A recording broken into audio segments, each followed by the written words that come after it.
Hello students, class 12 का बहुत important topic probability, उसके दो इंपॉर्टेंट क्वेश्चंस को आज हम लेकर आए हैं। Let E and F are the event with probability of E 3/5, probability of 3/10 and probability of E intersection F is equals to 1/5। हमें बताना है क्या ई और एफ इंडिपेंडेंट है। बहुत आसान है।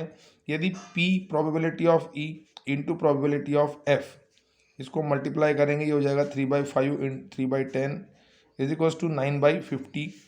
And now probability of E into probability of f is not equal to probability of e intersection f। यदि ये इक्वल आ जाता तो इंडिपेंडेंट होता।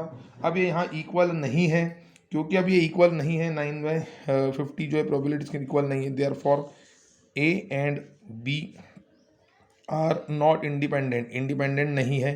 बहुत ही सिंपल इसका सॉल्यूशन, ये दोनों इंडिपेंडेंट नहीं है इवेंट्स।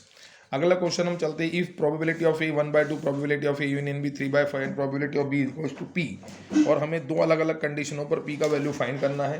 पहली कंडीशन तो है म्यूचुअली एक्सक्लूसिव। अब मैं आपको एक नोट बता दूं कि म्यूचुअली एक्सक्लूसिव की जो कंडीशन होती है, म्यूचुअली एक्सक्लूसिव के अंदर जो होता है ए इंटरसेक्शन बी की वैल्यू जो होती है 5 होती है, इसके उसकी प्रोबेबिलिटी जो होती है वो 0 होती है। और इंडिपेंडेंट इवेंट्स के अंदर यदि दोनों का मल्टीप्लाई कर दिया है, दो इवेंट्स का मल्टीप्लाई उनके इंटरसेक्शन के बराबर होता है। ये दोनों की अपनी अपनी कंडीशंस है, इसके ऊपर हमें काम करना है। अब हमें यहाँ ये पता है कि probability of A union B का फार्मूला जो होता है वो होता है probability of A plus B minus A intersection B. अब इसकी वैल्यू 3/5 है, प्रोबेबिलिटी ऑफ ए 1/2 है, ये पी है। और म्यूचुअली एक्सक्लूसिव के लिए वैल्यू 0 हो जाएगी। तो हम देखते हैं कि पी की वैल्यू हो जाएगी 3/5 माइनस हाफ। इसे यदि हम सॉल्व करते हैं एलसीएम निकाल करके तो आंसर आ जाएगा 1/10। That is your answer. Second की तरफ हम चलते हैं। हमें ये स्थिति दे के रखी है, तो यहाँ से हमें मालूम है कि probability of A into probability of B is equals to, अब पी ए इंटरसेक्शन बी लिख रहा है तो प्रोबेबिलिटी ऑफ बी हो जाएगा half into P. Therefore P A intersection B की वैल्यू हो जाएगी p/2। क्लियर।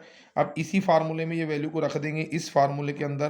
तो ए यूनियन बी का वैल्यू हमारे पास में कितना है 3/5 है, is equals to probability of A कितना है हमारे पास 1/2 है, प्रोबेबिलिटी ऑफ बी कितना है p है, और प्रोबेबिलिटी ऑफ ए इंटरसेक्शन भी हो जाएगा p/2।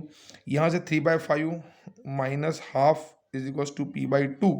इसका वैल्यू हमारे पास 1/10 आ चुका था, p/2। देयरफॉर p का वैल्यू हो जाएगा 1/5। p का वैल्यू जो है 1/5 आ जाएगा। And that is your correct answer. Without any efforts हम इन आंसर्स को बहुत आसानी से और सिंपल तरीके से निकाल सकते हैं। आपको ध्यान देना है म्यूचुअली एक्सक्लूसिव की कंडीशन में ए इंटरसेक्शन बी की वैल्यू 5 होती है, उसकी प्रोबेबिलिटी 0। और इंडिपेंडेंट इवेंट्स में ए इंटरसेक्शन बी की प्रोबेबिलिटी होती है probability of A into B. That's it. ज़्यादा से ज़्यादा मेरे वीडियोस को लाइक और शेयर कीजिए, चैनल को सब्सक्राइब कीजिए। मैं और ज़्यादा क्वेश्चंस आपके लिए लेकर आऊँगा और आप बोर्ड एग्जाम के अंदर अच्छे से अच्छे नंबरों से पास हो सके। Thank you.